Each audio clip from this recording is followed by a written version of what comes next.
ज्ञान कली खिल जाए, ज्ञान ज्योति की चमक में जीवन मम मिल जाए।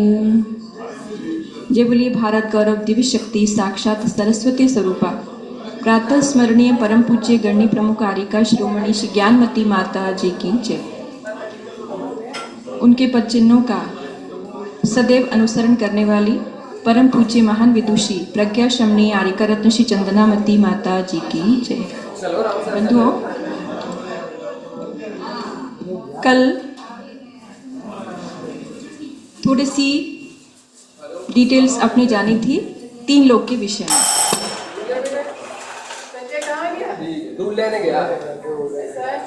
पूज्य माता जी अब मंदिरों के दर्शन हेतु प्रस्थान कर रही हैं। थोड़ी सी देर के लिए हम लोग जहाँ जो अयोध्या शाश्वत तीर्थ क्षेत्र पर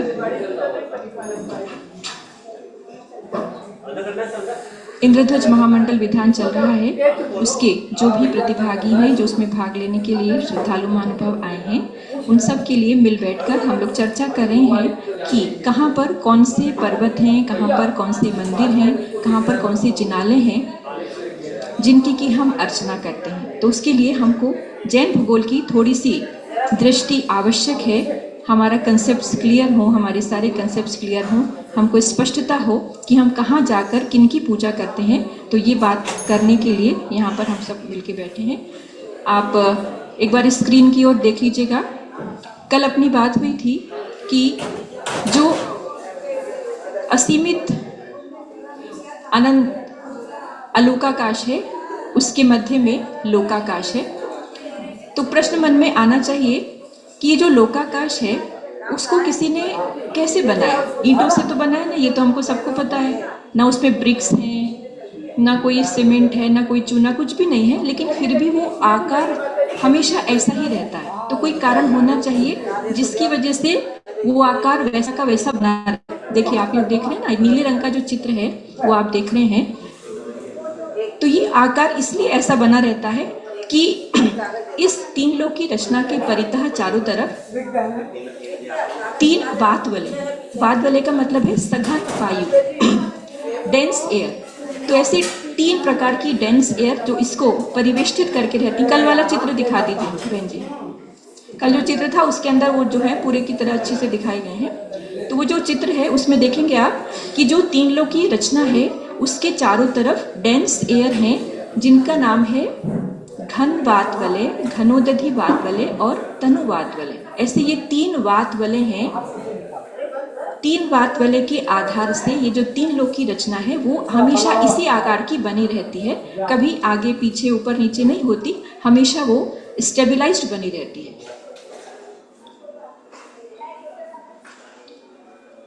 कल का चित्र आपको नहीं मिल रहा है, ठीक है। अभी आप 3 लोक में लगाइए, 3 लोक का चित्र लगाइए, 3 लोक का चित्र लगाइए। तो इसमें जो 3 लोक है उसमें हम ये देखेंगे कि कल बात हुई थी अधोलोक, मध्यलोक और ऊर्ध्वलोक की। तो अधोलोक जो है वो 7 राज्यों का है। मध्यलोक को कोई स्थान नहीं है, क्योंकि जो ऊर्ध्वलोक है वो भी 7 राज्यों का है। कुल मिलाकर के 3 लोक की जो ऊंचाई है वो 14 राज्यों है। 14 राज्यों में 7 राज्यों अधोलोक को प्राप्त है और 7 राज्यों ऊर्ध्वलोक को प्राप्त है। इसका मतलब ये हुआ कि हम लोग जो मध्यलोक में रहने वाले हैं उनको तो कोई स्थान ही नहीं दिया गया, जबकि सारी जिंदगी, सारी दुनिया तो हम लोगों के रहने से चल रही है, हमारे आपके सबके रहने से पूरा विश्व उसके अंदर है। तो हमको ये जानना पड़ेगा कि जो मध्यलोक है उसको ऊर्ध्वलोक से स्थान दिया गया है। कैसे? कि जो कल बात हुई थी हमारी कि जो मध्यलोक है वो बीच में तो है, लेकिन उसको स्पेस मिला है वो कितना मिला है? सुमेरु पर्वत की ऊंचाई के बराबर। जो मध्यलोक है वो केवल सुमेरु पर्वत की ऊंचाई के बराबर ही है, और वो कितना है? 1,40,000 योजन। उसके अलावा मध्यलोक का कोई स्थान नहीं है, और उसको भी ऊर्ध्वलोक से समझो उधार लिया गया है। उसके पास अपना कोई स्थान ऐसा नहीं है कि जो अलग से उसको दिया गया हो। ऊर्ध्वलोक के अंदर ही 1,40,000 योजन सुमेरु पर्वत की ऊंचाई के बराबर वो मध्यलोक को दिया गया है, उसको सैंक्शन किया गया। अब आप ये देख रहे हैं ना, आप एक नीले रंग का चित्र देख रहे हैं। इसमें कि नीचे जो है वो 7 राजू, ये जहाँ तक बीच में एक सफ़ेद रंग की लाइन खींची हुई है, तो यहाँ से यहाँ तक ये अधोलोक है 7 राजू का। चित्र को लगाए रहने दीजिए, पहला वाला चित्र, उसको हाँ हटाइए नहीं, हाँ ये वाला।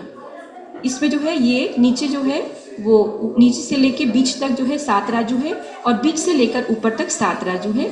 और यहाँ पर जो बीच में जहाँ पर एक आपको लाइन दिखाई पड़ रही है उसमें लिखा हुआ है 5 राजू। मतलब क्या है, इसकी जो चौड़ाई अगर हम देखते हैं तो नीचे 7 राजू है, सबसे बेस में वो 7 राजू है, ऊंचाई भी इसकी 14 राजू है, जिसमें कि 7-7 राजू के 2 पोर्शन हमने बता दिए। तो नीचे जो है चौड़ाई वो है वो 7 राजू है, बीच में आकर के 1 राजू हो जाती है, पुनः 5 राजू हो जाती है, पुनः ऊपर जाकर के 1 राजू हो जाती है। आप देख लीजिएगा, इसमें थोड़ा और बड़ा कर सकती हैं आप नीले वाले चित्र को, उसको थोड़ा सा जूम करेंगे तो साफ साफ दिखाई पड़ेगा। हाँ ये देखिए 5 राजू दिख रहा है ना आपको, पूरी की पूरी ऊंचाई 14 राजू हुई, नीचे जो है 7 राजू, बीच में 1 राजू, फिर बीच में 5 राजू, फिर 1 राजू, ऐसा करके ये 3 लोक की आकृति बन जाती है। इसको ही जैन यूनिवर्स अथवा ब्रह्मांड कहा जाता है। इसके बराबर में एक आप चित्र और देख रहे हैं, उसके अंदर इसको 3 डायमेंशनल में दिखाया गया है। जैसा कि रचना आप यहाँ देखते हैं, चाहे हस्तिनापुर में आप देख लीजिए अथवा अयोध्या में देख लीजिए, तो ये 3 डायमेंशंस के अंदर बीच में आपको इसमें एक पिलर दिखाई पड़ रहा है पीले रंग का, उसका नाम है त्रस नाली। दिख रहा है ना आपको, बीच में पीले रंग का एक त्रस नाली है, जो यहाँ पर आप अयोध्या में निर्मित हुआ है 3 लोक, अथवा हस्तिनापुर में निर्मित हुआ है। आज उसके सौजन्यकर्ता हस्तिनापुर में जो 3 लोक की रचना बनी है उसको बनवाने वाले भाई श्री सुनील कुमार जी सराफ हमारे मध्य में पधारे हैं, और उन्होंने बहुत भावपूर्णता से इस रचना का हस्तिनापुर की पावन धरा पर निर्माण कराया है। तो यहाँ पे आप देख रहे हैं पीले रंग का, इसका नाम है त्रस नाली। इसका अभिप्राय ये है कि जितने भी त्रस जीव हैं, 2 इंद्रिय से लेकर के 5 इंद्रिय तक के सारे जीव जो हैं वो त्रस नाली के अंदर ही रहते हैं। तो मन में प्रश्न आएगा, क्या एक इंद्रिय जीव नहीं रहते? एक इंद्रिय जीव भी रहते हैं। त्रस नाली के अंदर एक इंद्रिय जीव भी हैं और त्रस जीव भी हैं, लेकिन इस त्रस नाली के बाहर मात्र एक इंद्रिय जीवों का ही निवास है। ये बात ध्यान में रखना है हमको कि त्रस नाली के बाहर जो भी जीव हैं वो सब एक इंद्रिय जीव ही रहते हैं।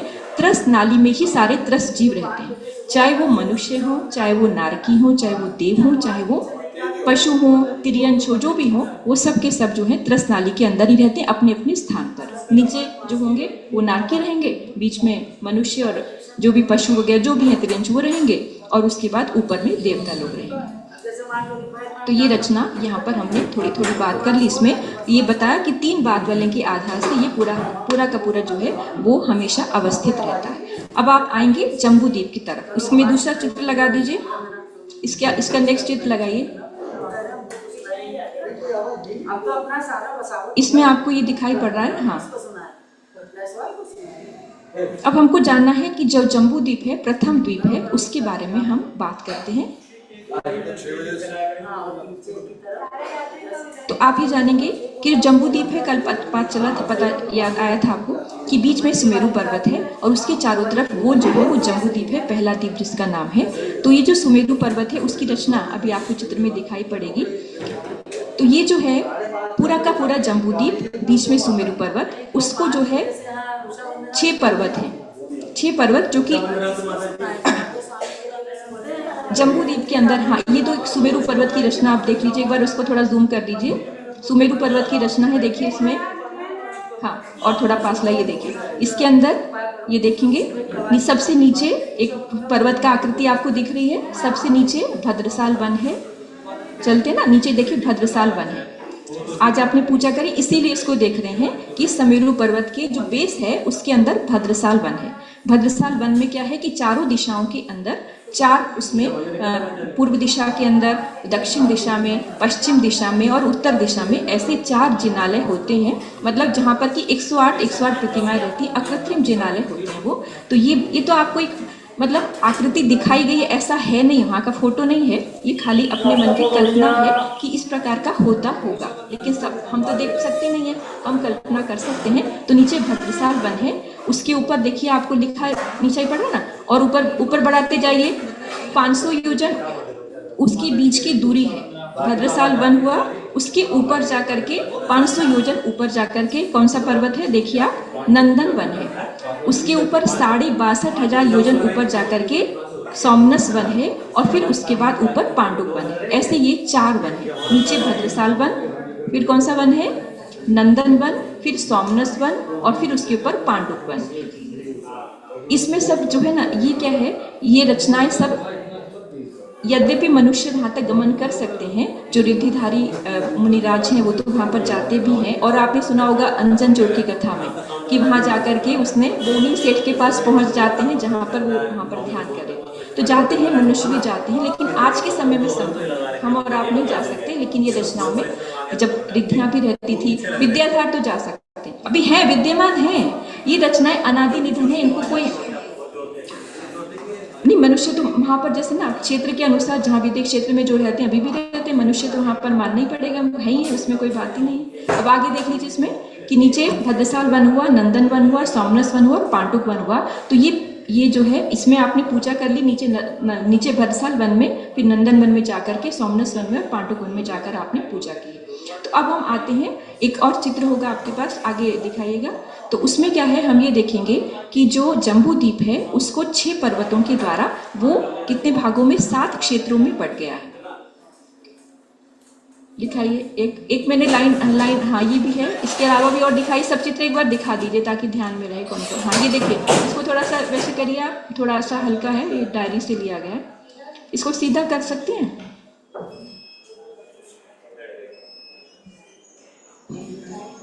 चलिए रहने दीजिए, कोई बात नहीं। आप वो पहला वाला दिखा दीजिए, उसी को जूम करके दिखाइए। हाँ दिखाइए, इसको थोड़ा पास करके दिखाइए। इसमें जो है देखिए, गोल जम्बूद्वीप है, बीच में जो सफेद, आपको सफेद प्रकाश दिख रहा है वो सुमेरु पर्वत का स्थान है। तो इसमें देखिए पर आपको पर्वत दिखाई पड़ेंगे, नीचे दिखा हिंदी, इसमें लिखा है हिमवान, महाहिमवान, देखिए निषद, नील, रुक्मी और शिखरी, ऐसे पर्वत इसमें दिखाए गए हैं। हिमवान, महाहिमवान, निषद, नील, रुक्मी और शिखरी, ये पर्वत इसमें दिख रहे हैं आपको। ये देखिए, नील पर्वत है, रुक्मी पर्वत है, शिखरी पर्वत है, व्हाइट से लिखा हुआ है। हिमवान, महाहिमवान, निषद, नील, निषद है, निषद, नील, रुक्मी और शिखरी, ये 6 पर्वत हैं, जिसकी वजह से एक गोले के अंदर अगर हम 6 लाइन खींच देते हैं तो उसके 7 भाग हो जाते हैं, है ना। 7 क्षेत्र कौन से हो जाते हैं, सबसे नीचे है भरत क्षेत्र, उसके ऊपर हेमवत क्षेत्र, फिर हरि क्षेत्र, फिर विदेह क्षेत्र, रम्य क्षेत्र, हिरण्यवत क्षेत्र और ऐरावत क्षेत्र। थोड़ा हाँ है, नहीं हम तो जा सकते, हम अभी फिलहाल तो देखो कहीं भी नहीं जा सकते। आप केवल अमेरिका जा सकते हो, वो भी केवल आर्यखंड के है अंदर, आप तो कहीं नहीं जा सकते हैं। केवल हम शास्त्र के आधार से उनको मान सकते हैं, जान सकते हैं, और ये सब, ये कोई कल्पनाएं नहीं है, ये सर्वज्ञ भगवान की वाणी है। तो इसी को ऊपर विश्वास करना वो हमारे सम्यक दर्शन का आधार है। हम इस पर विश्वास नहीं करेंगे कि हम देख नहीं सकते, हम राम रावण को नहीं देख सकते हैं, तो फिर उसको नहीं मानते तो हैं, फिर भी हम अपने पूर्वजों को नहीं देख सकते, हमसे 100 साल पीढ़ी के हम तभी हैं जब हमारे पूर्वज थे। हम देख तो किसी को भी नहीं रहे, आपके अपने बाबा के पहले किसी को भी नहीं देख रहे हैं, लेकिन उनके अस्तित्व स्वीकार करना पड़ेगा, तभी हमारा अस्तित्व है। पहले हमारे पर क्या ग्रैंडफादर से ऊपर क्या कहते हैं, पड़ बाबा, उसके ऊपर उनके बाबा, सब हुए होंगे, तभी हमारा अस्तित्व आना। तो हम नहीं देखते हुए भी स्वीकार करना पड़ता है। कुछ चीज़ें हमको नहीं दिख रही, फिर भी हमको पूरी तरह स्वीकार करना पड़ेगा, नहीं तो हमारा अस्तित्व नहीं रहेगा। तो इस वजह से ये बात निश्चित है कि ये सब चीज़ें हुई हैं, और शास्त्रों में जो कहा है इसको भी रहने दें। हाँ ये देखिए, इसको दिखा दीजिए, जम्बूद्वीप का बता देते हैं, इसको थोड़ा और समझ में आएगा आपको। थोड़ा सा इसको करिए स्कैन, हाँ ठीक है। तो ये देखिए, बीच में सुमेरु पर्वत दिखाया है और लवण समुद्र इसके चारों तरफ है। ये तो खाली आपको कल जो बताई थी बात, उसी का डायग्राम है कि चारों, बीच में जम्बूद्वीप, उसके चारों तरफ लवण समुद्र, और बीच में जो गोला है वो सुमेरु पर्वत का गोला है। अब उसी पहले चित्र पर आ जाइए आप, पहले से मतलब दूसरा वाला जो चित्र उस पर आ जाइए। हाँ ये वाला नहीं, दूसरा दिखा दीजिए, सेकंड नंबर जो भी दिखा रहे थे, द्रह वाला, हाँ ये वाला चित्र। इसमें हमने, इसके और चित्र है उसको भी दिखा दीजिए, अगला भी है, उसमें और अच्छे से क्लैरिटी से दिखाया गया है। नहीं हाँ, और इसके बाद ये देखिए, ये वाला जो चित्र है जिसमें गोले खींचे हैं वो भी दिखा, इसको इसलिए रखा है, कल आपको जो बताया गया था उसके अनुसार आप देखिए कि देखिए, एक बीच में जम्बूद्वीप, फिर लवण समुद्र, फिर उसके बाद धाकी खंड, फिर कालोदधी समुद्र, फिर पुष्कर द्वीप। हाँ, देखते जाइए आप इसमें, इस प्रकार से ये रचना रहती है। तो ये आपको इसमें स्पष्ट हो जाएगा। बीच में जम्बूद्वीप रहता है, फिर लवण समुद्र है, फिर धाकी खंड द्वीप है, फिर कालोदधी समुद्र है, फिर पुष्करवट द्वीप है, पुष्करवट समुद्र है, फिर उसके बाद असंख्यात द्वीप समुद्र इनके बीच में ऐसे गोले गोले में रहते हैं। और फिर बाद में जाकर के स्वयंभू रमण द्वीप है, उसके बाद स्वयंभू रमण पर्वत है उसके बीच में, उसके 2 क्षेत्र भाग हो गए हैं, और बाद में सबसे स्वयंभू रमण समुद्र है। तो ऐसे करके ये पूरे के पूरे बीच में गोलाई के अंदर सारे असंख्यात द्वीप समुद्र रहते हैं। ये इसके लिए रखा गया है। तो जो 5वां समुद्र है, कौन सा वाला, क्षीरवर्त समुद्र, वहाँ का जल ला करके भगवंतों का जन्माभिषेक किया जाता है। तो इस वजह से क्षीर सागर के जल से भगवान का अभिषेक करने की बात ये बताई जाती है। उसी में आप आ जाइए पहले वाले चित्र में, जिसमें कि हमने ये अभी जाना था कि हम 6 पर्वतों के माध्यम से नहीं, हाँ इसी में आइए। इसमें एक इसके जैसा एक और चित्र भी है, उसको भी आप पास से दिखा सकते हैं। इसके आगे आइए, और चित्र है इसमें। तो अब ये आपको जानना है, इसको छोड़ दीजिए, थोड़ा सा वैसे हैं, ये टिल्टेड वाले चित्र हैं इसमें, नहीं ये नहीं, ये भी नहीं, ये भी नहीं। हाँ, इसमें ये दिखाइए इसको, हाँ इसको थोड़ा सा करिए, स्कैन करिए थोड़ा सा दूर। हाँ, अब देखिए इसके अंदर हमको अब ये है कि नीचे से दिखाइए, नीचे से तो हिमवान, महाहिमवान, निषद, नील, रुक्मी और शिखरी, ऐसे 6 पर्वतों से सबसे नीचे भरत क्षेत्र है। ठीक है, भरत क्षेत्र दिख रहा है आपको, इसमें पर्वत है हिमवान पर्वत, नीचे जो है भरत क्षेत्र है, उसके ऊपर हेमवत है, हरि है, विधि है, रम्यक, हिरण्यवत, ऐरावत। अच्छा, इसमें ग्रह वाला है, ठीक है, हाँ दूसरा लगा दीजिए। हाँ, इसमें पूरा लिखा हुआ है, इसमें लिखा है ना। हाँ, तो अब आपको खाली इसमें ये देखना है, देखिए ये लिखा है, तो एक एक पर्वत है और एक एक क्षेत्र बन गया है, एक पर्वत एक क्षेत्र, एक पर्वत एक क्षेत्र, ऐसे ये बनते चले गए।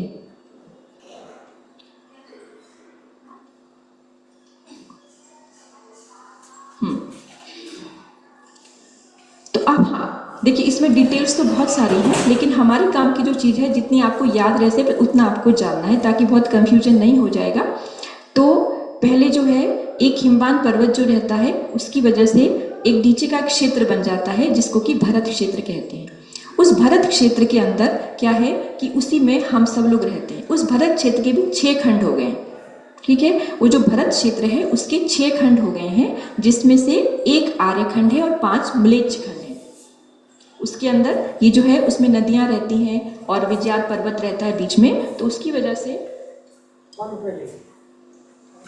पर्वत और नदियों के माध्यम से उसके 6 भाग हो जाते हैं, जिसके अंदर 5 म्लेच्छ खंड रहते हैं और एक वर्तमान में हम जिसमें आर्यखंड रहता है, उस आर्यखंड के अंदर पूरा का पूरा विश्व है। तो जैसे हमने पढ़ा जम्बूद्वीपे, तो जम्बूद्वीप समझ में आ गया, भरत क्षेत्रे, पहला क्षेत्र भरत क्षेत्र हो गया, आर्यखंडे तो आर्यखंड हो गया, जम्बूद्वीपे, भरत क्षेत्रे, आर्यखंडे, और भारत देश है तो उसमें भारत देश हो गया। तो ऐसे इन तीनों की जो चीज़ है वो आपको ध्यान में रहे कि हम जम्बूद्वीप में रहते हैं, उसके भरत क्षेत्र में रहते हैं, उसके आर्यखंड में रहते हैं, और आर्यखंड के भारत देश में रहते हैं, और इस समय अयोध्या में, भारत देश की अयोध्या नगरी में आप विधान कर रहे हैं। तो ये जो है, आपको अगर जम्बूद्वीप आप गए हो हस्तिनापुर में, तो वहाँ माता जी ने बहुत अच्छी प्रकार से वो दिखाया है, ग्लोब रखा है वहाँ पर, जहाँ पर आर्यखंड का स्थान है, उसी आर्यखंड में। अब आपके मन में प्रश्न आएगा कि पूरा का पूरा आर्यखंड में ही विश्व है क्या? तो आर्यखंड के छोटे एक हिस्से में ही विश्व है। आज का जो विश्व है, वर्तमान विश्व, उसके अंदर अमेरिका हो, चाहे कनाडा हो, चाहे कोई भी देश हो, तो वो उस ग्लोब के जो दिखाते हैं, तो वो एक उसका आर्यखंड का एक स्थान, एक मतलब एक उसका पोर्शन है, ना कि पूरा आर्यखंड है। तो हम आज के मानव पूरे आर्यखंड में भी नहीं जा सकते, म्लेच्छ खंड में जाना तो छोड़ दीजिए, हम वहाँ पर भी पूरा नहीं जा सकते। केवल जो देश उपलब्ध है वहाँ तक जाने की सुविधा जो कर जा सकते हैं वो जा सकते हैं। तो अभी इसमें आपने जो पूजा की है उसके अनुसार आपने अभी सुमेरु पर्वत की पूजा हो गई आपकी, तो सुमेरु पर्वत में हमने देख लिया कि कैसे कैसे वन है, उसके अंदर कहाँ जाकर के पूजा होती है। तो इसमें ये ध्यान रखना है कि ये सब अकृत्रिम रचनाएं हैं। अकृत्रिम रचना का मतलब है कि जिसको न किसी ने बनाया है और ना कभी जिसका नष्ट कर सकता है, अनादि निधन है, ये रचनाएं रहती हैं। तो उसमें आपने जैसे भद्रसाल वन के मंदिर, तो ये क्या है, 3 प्रकार की उसके अंदर प्रमाण उन्होंने बताए हैं। कुछ मंदिर जो है उत्तम, उनकी जो है जो मतलब डायमेंशंस रहती हैं वो उत्कृष्ट रहती हैं, कुछ मध्यम मंदिर रहते हैं और कुछ छोटे मनते रहते हैं, मतलब जघन्य जिनकी जघन्य जिनका प्रमाण रहता है ऐसे। तो जो आप भद्रसाल वगैरह जो मन के आप वो करते हैं पूजा, तो ये इनकी उत्कृष्ट डायमेंशंस हैं, मतलब 100 योजन लंबे हैं और 50 योजन चौड़े हैं, 75 योजन ऊंचे हैं, ऐसे इनकी डायमेंशंस हैं। तो इसके बाद जो और जैसे वृक्ष के ऊपर मंदिर होगा वो थोड़ा छोटा रहता है और ये मंदिर जो है बड़े रहते हैं। अब हाँ, वो रत्नमयी है, ये बात बिल्कुल सही है कि जो वृक्ष है, जैसे जम्बू वृक्ष की आप पूजा करते हैं, पृथ्वी कायिक है, वो रत्नों के बने हुए। ये इसी की यह विशेषता है कि वो यद्यपि पृथ्वी कायिक रत्नों से बने हैं, पर फिर भी ऐसे प्रतीत होते हैं जैसे कि वृक्ष की जैसे जैसे फूल पत्ते लगे हो ऐसे होते हैं, लेकिन बने हुए वो रत्नों से ही हैं, बने हुए वो पृथ्वी कायिक ही हैं। उनके अंदर ऐसा नहीं कि कोई वृक्ष की, मतलब आप सोचें कि जैसे यहाँ पर आम का पेड़, ऐसा कोई पेड़ नहीं है। वहाँ पर जितना भी रचना बनी है वो सब मतलब पृथ्वी कायिक रत्नों से ही बनी है, वो साधारण पत्थर भी नहीं, रत्न है उसके अंदर। तो ये जो है बात, इसमें आपको ये जानना है। अब अगले उसमें आपको ये ध्यान में करा देंगे कि किस प्रकार से जो जम्बू द्वीप है उसको हमने यहाँ पे, मैंने तो इसमें बनाया था, आपको ऐसे समझ में तो नहीं आएगा, इसमें चित्र बनाया था। तो ये जो चित्र है इसके अंदर ये पूरा का पूरा किस प्रकार से इसके अंदर मतलब ये 7 क्षेत्र हो गए हैं पर्वतों के द्वारा, नदियों के द्वारा, और इसके अंदर कहाँ कहाँ पर कौन सी चीज़ें हैं, ये मैं चाहती थी कि आप लोग इसको समझ लें। तो ये थोड़ा दिक्कत इसमें आपको समझ नहीं आ रहा है, फोटो इसकी है लेकिन वो दिखा उसको पूरा दिखा देंगे तो समझ में आ जाएगा। तो अब क्या है, देवगुरु सब इसमें आ जाएगा, विधेय क्षेत्र वगैरह सब आ जाएंगे। जो मुख्य रूप से आपको समझना है कि कौन से विधेय क्षेत्र कैसे बनते हैं, 32 विधेय कैसे होते हैं, वो बात समझने की आवश्यक है, वो सब आ जाएगा इसमें। और ये चित्र अगर आप दिखा सके तो इसमें पूरी तरह से सारी चीज़ें दिखाई गई हैं।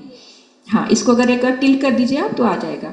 नीचे इसके अंदर हिमवान पर्वत है और नीचे आर्यखंड हो गया ना। हाँ, अब इसको नीचे से दिखाइए, नीचे वाला चित्र दिखाइएगा, नीचे इसको वो करिए, यस, हाँ बहुत बढ़िया। और उसको ऊपर ले जाइए, ऊपर ले जाइए। हाँ, अब ये देखिए आपको दिख रहा है हिमवान पर्वत, ये हरे रंग का, ये देखिए हिमवान पर्वत है। तो हर पर्वत के बीचों बीच में एक सरोवर है, ठीक है, हर पर्वत के बीचों बीच में एक सरोवर है। तो पहले पर्वत के ऊपर पद्म सरोवर है, अगर थोड़ा सा दिख रहा है आपको। पद्म सरोवर से 2 नदियां निकली हैं, एक गंगा नदी, एक सिंधु नदी, और उत्तर की तरफ एक निकली है, उसको जो है उसका नाम है रोहितास्या नदी। देख लीजिए नीचे आप, सबसे पहले आपको एक दिख रहा है ना, पद्म सरोवर है, पद्म सरोवर से एक नदी निकली सिंधु नदी, एक निकली गंगा नदी, और उसके बाद इसी पद्म सरोवर के उत्तर से एक और नदी निकली है जिसका नाम है रोहितास्या नदी। आपको आर्यखंड दिख रहा है, म्लेच्छखंड दिख रहा है। अब देखिए इसके अंदर जो पीले रंग की लाइन खींची है वो विजयात पर्वत है। तो एक विजयात पर्वत हुआ और 2 ये नदियां हुई। तो इस प्रकार से इस पूरे के पूरे भरत क्षेत्र के कितने हो गए, 6 खंड हो गए। बीच में आर्यखंड है और ये जितने भी ऊपर दिख रहे हैं आपको वो म्लेच्छखंड है। एक बार चित्र पर लगाइए, देखिए नीचे आर्यखंड दिखा रहा है आपको, है ना, एक म्लेच्छखंड, ऊपर म्लेच्छखंड, बीच में म्लेच्छखंड, ये म्लेच्छखंड, ऐसे करके ये जो है ये पूरा भरत क्षेत्र है जिसके अंदर 5 म्लेच्छखंड हुए और एक आर्यखंड हुआ, और आर्यखंड के अंदर हमारा उपलब्ध विश्व है। इसी प्रकार से आगे जो है, तो ये देखिए निषद नीचे आपको दिख रहा है, यहाँ पे लिख दिया हिमवान पर्वत। फिर दूसरा पर्वत है महाहिमवान पर्वत, उसके बीच में जो है वो कौन सा क्षेत्र आ गया, भरत के बाद कौन सा है, हेमवत क्षेत्र। थोड़ा सा और नीचे करिए, चित्र को नीचे करिए, तो हाँ यहाँ पर और थोड़ा सा इसको फोकस कर सकें तो बहुत अच्छा है। तो हिमवान पर्वत और उसके बीच में है महाहिमवान पर्वत। इसमें वैसे बिल्कुल एकदम स्पष्टता से हो जाएगा, समझ में आ जाएगा, थोड़ा सा ध्यान लगाना पड़ेगा आपको कि देखिए अब नीचे जो है ये हिमवान पर्वत है, हरे रंग का जो लाइन खींची है ना, उसके ऊपर एक और पर्वत है, उसका नाम है महाहिमवान पर्वत। 2 पर्वतों की ये पर्वत देखिए, हाँ इसको कर्सर से दिखा दीजिए, नीचे जब मैं बोल रही हूँ हिमवान पर्वत, नीचे आइए, नीचे, हाँ ये हिमवान पर्वत है और उसके ऊपर महाहिमवान पर्वत है। तो सबसे नीचे हमारा भरत क्षेत्र हुआ, उसके बाद हुआ हेमवत क्षेत्र। ये देखिए हेमवत क्षेत्र लिखा है ना, ये पूरा राइट साइड में हेमवत क्षेत्र लिखा है, भरत क्षेत्र, ये पूरा का पूरा जितना भी ये एरिया है, पोर्शन है, उसका नाम है हेमवत क्षेत्र। तो इसमें क्या है कि जो नीचे वाला ये पद्म सरोवर था, नीचे देख रहे हैं ना, पद्म सरोवर के उत्तर से एक नदी निकली थी रोहितास्या नदी, और जो उधर का सरोवर है उससे एक नदी इधर निकल के चली गई। तो इस प्रकार से 2 इसमें से नदियां, एक रोहित नदी इधर निकल गई, रोहितास्या नदी इधर निकल गई। देख लीजिए, रोहित नदी उधर निकल गई और रोहितास्या नदी इधर निकल गई। तो अब इसमें आप देख लीजिए, तो ये हेमवत क्षेत्र है जिसके अंदर रोहित नदी और रोहितास्या नदी, दो नदी बह रही हैं। बीच में एक नाभिगिरी पर्वत आपको दिख रहा है, उसकी कहानी बाद में बताई जाएगी आपको। तो इस प्रकार से हर पर्वत के ऊपर एक एक जो है वो द्रह है, यानी कि सरोवर है। तो ये जो सरोवर है कौन कौन से हैं? पद्म सरोवर, महापद्म सरोवर, तिगिंछ, केशरी, पुंडरीक और महापुंडरीक। तो 6 पर्वत हुए, 6 पर्वतों के ऊपर 6 सरोवर हुए, और 6 सरोवर के अंदर से जो नदियां निकलती हैं उनकी वजह से इसके अंदर क्षेत्र अलग अलग बन जाते हैं। तो इस वजह से इसको हमने आज भरत क्षेत्र के बारे में, देखो अभी आपको थोड़ा कठिन लगेगा क्योंकि थोड़ा उसको क्लैरिटी से समझने में समय लगता है। अपने को बार बार स्पष्ट है इसलिए उतना नहीं समझ में आ रहा कि आपको समझ में आ रहा है कि नहीं, लेकिन आप इतना इस बात को समझिए कि नीचे जो है हम लोग जहाँ पर रहते हैं आर्यखंड, वो सबसे नीचे है। तो जम्बूद्वीपे भरत क्षेत्रे आर्यखंडे भारत देशे उत्तर प्रदेशे अयोध्या नाम नगरे, आप सभी लोग जो है वहाँ पर इंद्रध्वज विधान को संपन्न करें। तो इतनी बात आप आज ध्यान में रखिएगा कि जम्बूद्वीप के अंदर सुमेरु पर्वत हुआ और 6 पर्वतों के माध्यम से 7 क्षेत्र बन गए हैं, और हम जिस क्षेत्र में रहते हैं उसका नाम भरत क्षेत्र है। उसके अंदर जो है एक हिमवान पर्वत के द्वारा और यहाँ से 2 नदियाँ निकलती हैं, उसके द्वारा इसके 6 खंड हो जाते हैं। बीच में एक विजयात पर्वत है, उसकी वजह से इसके 6 खंड हो जाते हैं, और इसमें से एक खंड आर्यखंड है, बाकी 5 मलेच्छ खंड है। उस आर्यखंड के अंदर उपलब्ध विश्व है, और सारे आर्यखंड के अंदर हम नहीं जा सकते हैं, केवल आज का जो ग्लोब है जिसको कहते हैं वर्तमान विश्व, उसमें हम जा सकते हैं। तो इस प्रकार से ये थोड़ा थोड़ा ध्यान करेंगे तो समझ में आ जाएगा। तो इसलिए अब ज़्यादा इसको नहीं कर रही हूँ, इस वजह से कि एक साथ समझने में दिक्कत पड़ेगी, कन्फ्यूजन भी हो सकता है। तो इसको थोड़ा थोड़ा जितना समझ में आए उतना, आज की जो आप आज इस बार विधान कर रहे हैं उसमें आपको 2-4 बातें भी समझ में आ जाएंगी, तो कम से कम आपको ध्यान रहेगा, कम से कम बिल्कुल अनभिज्ञता की स्थिति नहीं रहेगी। तो वो अनभिज्ञता धीरे धीरे हमारी दूर हो, क्योंकि अनादिकाल से ये अविद्या के और अज्ञान के संस्कार है हमारे पास। तो जितना जितना ज्ञानावरण कर्म का एक एक अक्षर से भी आवरण हटता है, उतना छोटा सा ज्ञान आए, लेकिन हमको स्पष्टता होगी। तो हमको देखो बहुत लंबी यात्रा है, अनंत काल से हमारी यात्रा चल रही है, और आगे अनंत काल ना हो ये मन में भावना। अब हमारी अनंत काल की यात्रा जो है अब सीमित हो जाए, असीमित काल से हम यात्रा करते हुए आ रहे हैं, बहुत थोड़ा सा समय हमको मिला है। तो आगे यात्रा जो है हमारी अनंत काल न रह करके छोटी हो जाए, सीमित हो जाए, यही प्रयास हम सबको करना चाहिए, और सब लोग कर भी रहे हैं जितना जिससे बन रहा है। तो आगे भगवान जनेन से प्रार्थना है कि गणेश ज्ञानमती माता जी जैसे गुरु हमको आज पंचम काल में मिले हैं, तो उनके चरणों में यही प्रार्थना है कि छोटा छोटा ज्ञान भी अपने जीवन में एक दिन में आएगा, तो कभी ना कभी हमारे ज्ञान कर्म का क्षयोक्षम होकर के, कभी मंदता होकर के हमको ज्ञान की प्राप्ति हो सकेगी। और जब तक केवल ज्ञान की प्राप्ति नहीं होगी तब तक संसार में परिभ्रमण चलता रहेगा। तो भगवान से निरंतर प्रार्थना करना है कि हे भगवान, हम अपनी कषायों को जितना हो सके उतना मंद रखें। हमारे अंदर जो कषाय के भाव हैं वही हमारे कर्मों को बंधन में सबसे बड़ा सहकारी कारण होता है। तो उस कषाय के बंध से हम बचते रहे निरंतर, और तभी बचेंगे जब हमारा शुभोपयोग चलता रहेगा। हमारे अंदर ज्ञान की किरणें तभी प्रस्फुटित होती रहेंगी जब हमारा शुभोपयोग चलता रहेगा। ऐसी संगति हमको मिलेगी, ऐसे शास्त्रों का स्वाध्याय हम करेंगे, और हमारे अंदर ऐसी भावनाएं हमारे अंदर आरोपित होती हैं गुरुओं के द्वारा, सत्संगति के द्वारा। तो ऐसे हमको सबसे बड़ी बात यह है, संसार में सब कुछ मिल जाता है, लेकिन सत्संगति के द्वारा जो चीज़ें मन में ज्ञान की आरोपित होती वो उसकी सबसे बड़ी कमी हो गई है आप लोगों के लिए। तो मुझे लगता है बहुत ही बाहर में भौतिक वातावरण पहले से कहीं ज़्यादा हो गया। जब तक हम लोग घर में थे शायद उससे अब कहीं ज़्यादा भौतिक वातावरण के अंदर बढ़ोतरी वृद्धि हुई है। तो इसलिए हमको किसी भी प्रकार से पुरुषार्थ करके, प्रयास करके हमको ऐसे स्थानों पर जाना चाहिए जहाँ पर थोड़ा वैराग्य की बातें हों, जहाँ पर कषायों को मंद करने की बातें हों, जहाँ पर सत्संगति के द्वारा हमारे मन को पवित्र करने की बातें हों, तो ही हमारा कार्य बनेगा। भगवान जनेन के चरणों में बारंबार नमोस्तु नमोस्तु नमोस्तु, गणेश ज्ञानमती माता जी के चरणों में बारंबार वंदामी वंदामी वंदामी।